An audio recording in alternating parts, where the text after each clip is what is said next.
Chapter 2. Ella. When Ella arrived in town, she learned that the dresses would not be ready for 3 more days. She knew her stepmother would insist that the dressmaker had failed to meet the deadline. The idea that she had mistaken the date they were promised was unthinkable. Regardless of whose fault it was, Ella was forced to return home empty-handed. Empty-handed, but bearing the message that she would not be allowed to collect the completed gowns in 3 days unless she brought the balance owed. The dressmaker would prefer to alter them for someone else, or to take a loss selling them as pre-mades rather than let them disappear off to Lombardy Manor without cash in hand. To say stepmother was displeased was putting it lightly. Fortunately, she did not notice that Brownie had been missing during Ella's absence, nor did she witness Ella's return, so she didn't suggest trading him for an older, less valuable horse to raise the requisite funds. For that, Ella was grateful. Also, that she had refused to keep the cloak, despite Thomas's urging when she brought it back. Although she once again didn't make it to bed until late, Ella was up early the next morning. Rubbing the sleep out of her eyes, she stumbled to the kitchen to prepare a quick, simple breakfast for herself before starting on her chores. Later, once the sun had been up for a few hours, she would return to cook breakfast for her stepfamily. They might be up by then. The sun was still hanging low over the eastern horizon, red and masked slightly by a line of clouds, when a knock sounded on the front door. Startled, Ella picked up her broom and rushed from the parlor to answer it. Her heart pounded in her chest. What news would bring one of her neighbors to their house so early? To her surprise, a stranger stood on her porch, and he didn't look like the bearer of ill news. On the contrary, he was dressed in trousers dusty from travel, riding boots, and a warm cloak, with a satchel slung over his shoulder. His smile was pleasant under his neatly trimmed beard, and where his outstretched hand pulled his cloak to the side, she could see the emblem of the dark royal family on his waistcoat. In his hand was a sealed letter on high-quality paper. Good morning," Ella stammered.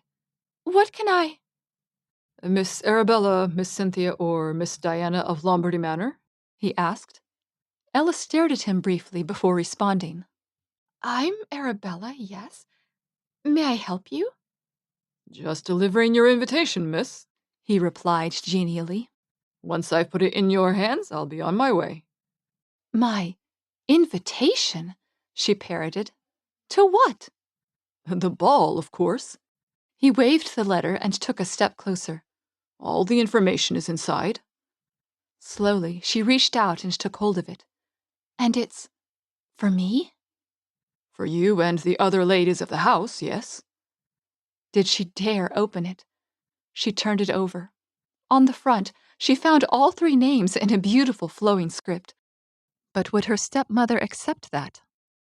"Thank you," she whispered, sparing the messenger a quick glance. "Can I get you—" "No, thank you, Miss Arabella," he responded with a slight bow. "Have a good day."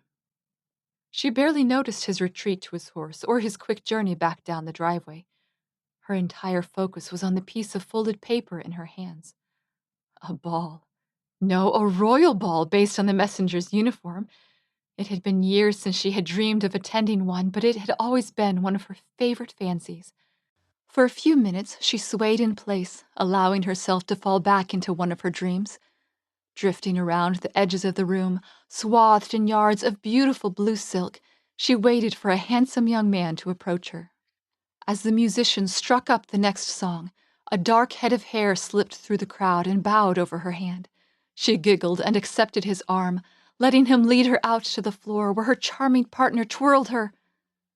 Ella paused, letting her hands drop as her eyes likewise dropped to her attire.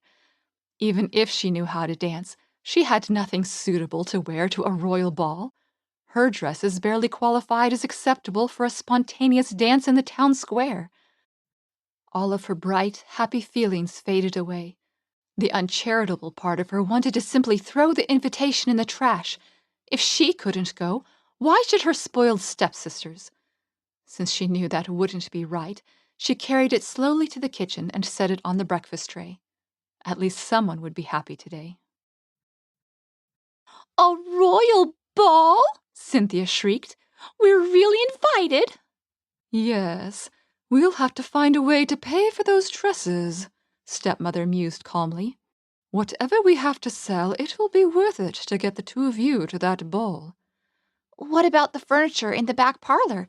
It isn't too worn out, Diana chimed in eagerly. Ella shook her head from her position in the hallway, dusting the frames of the few paintings that still hung there. She understood the allure of the event, but why would it be so important to them? Another example of their pleasure-seeking ways, she supposed. A chair scraped across the floor inside the dining room. Do you think they're serious? Diana asked urgently. I mean, surely they can't be. What? Serious about what? Let me see! Cynthia's impatient exclamation was followed by a clatter that suggested she had knocked over a glass while reaching for the item she wanted. Hopefully the glass had already been empty. Otherwise, Ella would have to clean up the mess. Show some restraint, Cynthia, stepmother reprimanded.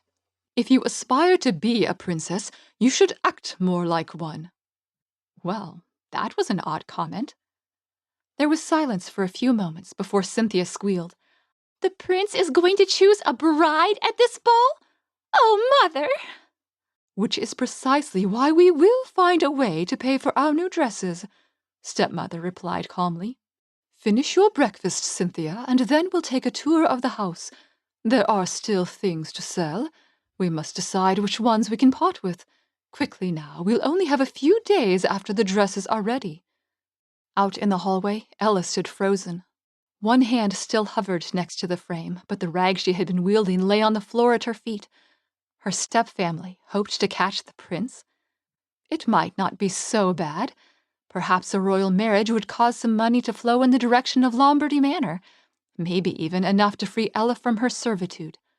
Her whirling thoughts slowed.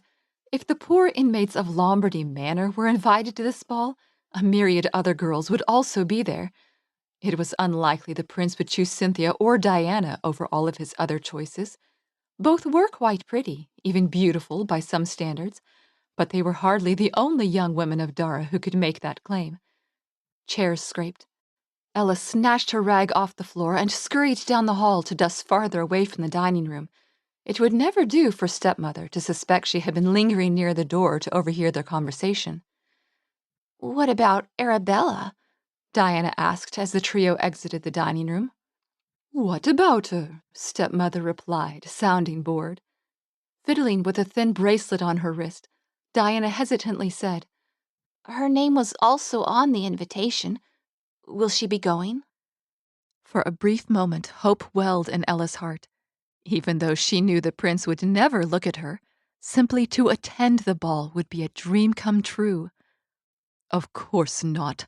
Stepmother dismissed the notion with a wave of her hand. She has no dress, and even if she did, whoever heard of a servant attending a royal ball?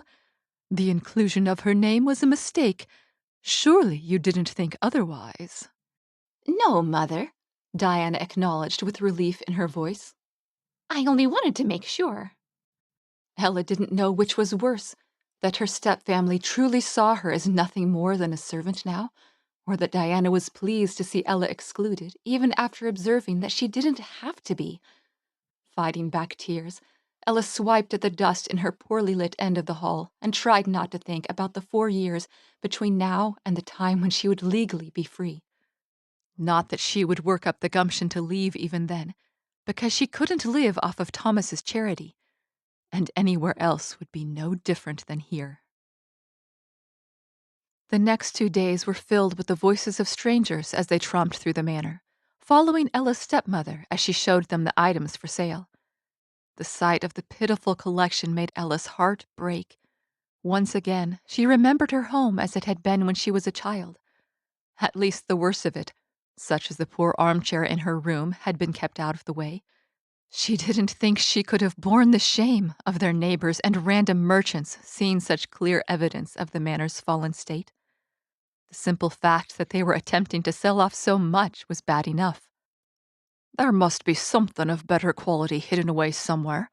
Can I trust you to take me to it? Ella spun, a sharp retort on her tongue, before she saw the face of the man addressing her. Thomas, what are you doing here? He raised his eyebrows. There is a sale going on, is there not? As both a merchant and a neighbour, I feel obligated to stop by and peruse the merchandise. Yes, but the others are all on the official tour. I'm not allowed to wander on my own. Twisting the mop handle in her hands, Ella slowly stepped past him. You haven't been here in a long time. She could hear his boot squeak on her freshly mopped floor as he turned to follow her. Ignoring him, she began to swab the hallway again. You know why that is, Miss Ella. She did. He'd tried in the initial years after her father's death, but her stepmother had denied him entry. Later, when Ella was the one answering the door, she found herself secretly relieved that he never came. If he came and she let him in, he would see the sad condition of her home. If you're here to view the sale, why are you talking to me? His boots thudded lightly across the scratched wooden floor. Placing a light hand on her shoulder, he gently forced her to pause her chore. The sale was an excuse to get me in the door. I've seen enough of the manor's condition to know there is nothing here that I'm going to buy. That bad, is it? Ella tried to keep her lip from quivering. I'm surprised anyone made it past the weedy driveway and the peeling paint. Why is she selling? Is she going to give up the manor? Ella shook her head. The ball. The royal ball? He asked, surprise in his voice. Are you going? They plan to, she said simply. But the dressmaker won't extend any more credit. Thus, the sale. Thomas's grip on her shoulder tightened. Does that include a dress for you, Miss Ella? After a moment's hesitation, she shook her head. I don't know why I even bothered to ask. Of course she isn't spending money on you. His voice was heavy with disgust. Pulling his hand from her shoulder, he turned to gaze out of a nearby window. It doesn't matter. Ella forced a lightness into her voice that she didn't feel. I wouldn't know the dances anyway. She resumed mopping, pretending that she didn't care. She didn't want Thomas to get involved. Suddenly, Ella realized that she could hear her stepmother's voice growing nearer. She must have lost track of the time. The current group of buyers would be arriving soon, and stepmother would not be pleased to have Ella underfoot. Quick, in here! Grabbing Thomas's elbow, she dragged him into a room on the far side of the hall. He faltered for a moment, off balance, before catching himself and following her in. Down this hall, you will see some of our fine paintings. They are in excellent condition, but— here stepmother heaved a dramatic sigh. I am willing to part with them for equally excellent prices. The footsteps outside the door paused as her stepmother allowed the group to examine the paintings in the light from the opposite windows. Ella held herself still, breathing as quietly as possible, even though the closed door would block such a soft sound. Beside her, Thomas shifted, but he stopped when she placed a light hand on his arm and looked at him with a beseeching expression. After a few minutes, during which one of the visitors asked some pointed questions, the group moved on. Ella drooped against the door in relief. Would you mind telling me what that was about? Thomas asked in a low voice. Waving a hand, she replied, Stepmother is trying to put on a good face. If there wasn't work to do, she would have sent me out of the manor for the last 2 days. A muscle in his jaw twitched, but he didn't comment. Gripping her mop in her hand, she opened the door and peered out to make sure the coast was clear before she revealed herself. Thomas followed, still silent. Having nothing else to say, Ella began mopping again. Her companion paced down the hall a little way before returning. He stood with his arms crossed, watching her, but she kept working, making her way swiftly to the end of the hallway. If I could get you to that ball, would you go? He asked abruptly. Ella looked up in surprise. What? Your stepmother won't take you. What if I do? He couldn't help being kind, could he? Thank you for the offer, Thomas, but you know I can't, she replied, giving him a small smile. Stepmother wouldn't like it, and besides, I can't go dressed like this, she said, gesturing to her drab servant's dress.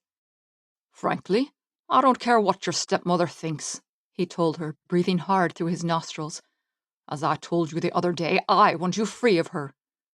I know. Ella clutched her mop to her chest and dropped her eyes to the floor. But that doesn't change facts. Miss Ella. Thomas stepped forward and placed a finger under her chin, forcing her gaze up. Some facts are what we make them. Fact 1, there is a royal ball at the end of the week. Fact 2, I have my own horses and carriage and can drive you there. Fact 3, she interrupted. I have nothing but what I'm wearing, and I can't wear this to a royal ball. Giving her a stern look, he continued. Fact 3, I can come up with a dress. Her jaw dropped. I can't let you buy me a ball gown, Thomas. I promise I won't spend money on a gown, Miss Ella, but I can still provide one. Fact 4, the prince will be looking for a bride at this ball.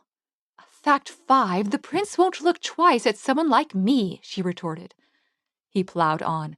Fact 5, whether the prince chooses you or not, there will be many other eligible young men at that ball, he corrected. Fact 6, none of them will want a servant either. Fact 6, you won't look like a servant at the ball, he said firmly. But it won't change the fact that I am one. Her voice had been slowly rising with each response until she was practically yelling with the last one. She spun away, her fists loosening and then clenching again around the mop handle, her breath faster than usual. When she glanced back over her shoulder, Thomas was holding his hands up in a placating gesture. Calm down, Miss Ella, he soothed. I'm not trying to upset you. I'm trying to help you. She knew he was, but her eyes still burned with the frustration of knowing she would never be free of her stepmother's hold. The law would keep her there for the next 4 years, and she would keep herself there afterward because she wasn't fit for anything but life as a servant. At least here, she couldn't be sent away when her mistress decided she was no longer worth the money, because as a member of the household, she worked for free. It will never work, Thomas, she whispered at last. I appreciate the thought, but I can't do it. It can't change anything, but if I were to go and stepmother learned of it, everything would be so much worse. He sighed, a long, heavy exhale that had 100 words of sorrow wrapped up in it. Stepping forward, he rested a hand on her shoulder. I understand. I'm sorry, Miss Ella. I wish... Instead of continuing, he shook his head and began walking toward the front door. She watched him go, her mouth drawing down into a frown as she fought the tears. Thank you, she said. She tried to say it loud enough for him to hear, but her tight throat kept it to barely more than a whisper. Even after he disappeared around the corner, Ella stayed in the same position, staring after him with her mop clutched to her chest. He wished... what? She wished she could have the hope he did.